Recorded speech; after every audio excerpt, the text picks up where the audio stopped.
Away from that, all inbound and outbound flights have been cancelled in Belgium as major trade unions go on a nationwide work strike. The work stoppage has also paralyzed seaports and rail traffic in Belgium.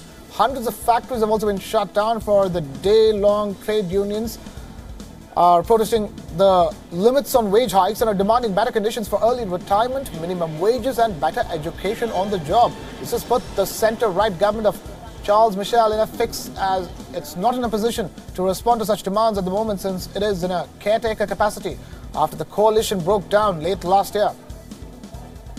Today the strike affects me really bad, because normally today I have to fight to Schiphol to Amsterdam. I have to fight from Brussels to Amsterdam, Schiphol.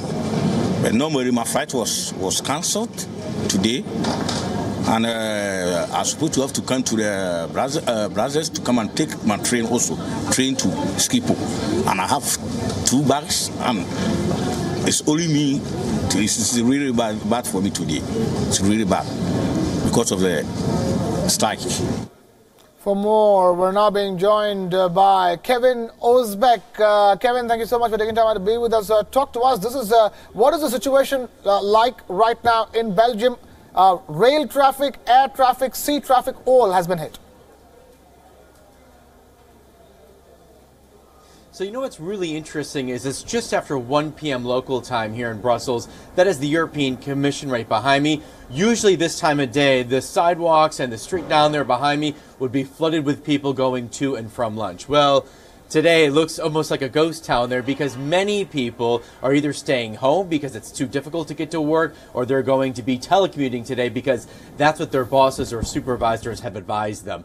Yesterday, Skies, which is the name of the air traffic control agency here in Belgium, said it would be canceling all flights. It would not allow any aircraft to take off from Belgium or land into Belgium, because it just wasn't sure how many air traffic control agents would be showing up to work today. So it did not want to take any risks.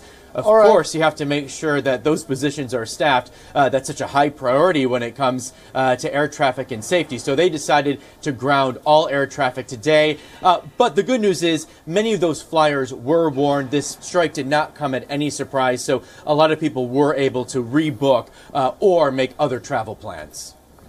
Right, Kevin, help us understand also this. What about all travelers and tourists who are in Brussels today, who have probably planned a day trip to, say, Bruges or Ghent? What happens to all of them?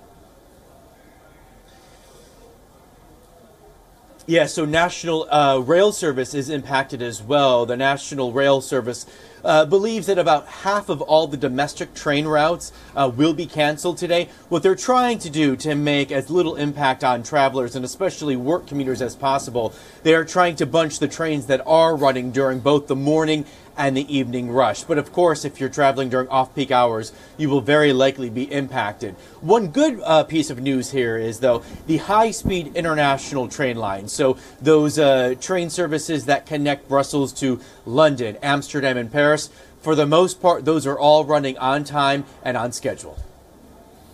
Kevin Ozbek joining us with the latest on the transport paralysis in Belgium. Thank you, Kevin, for being with us here.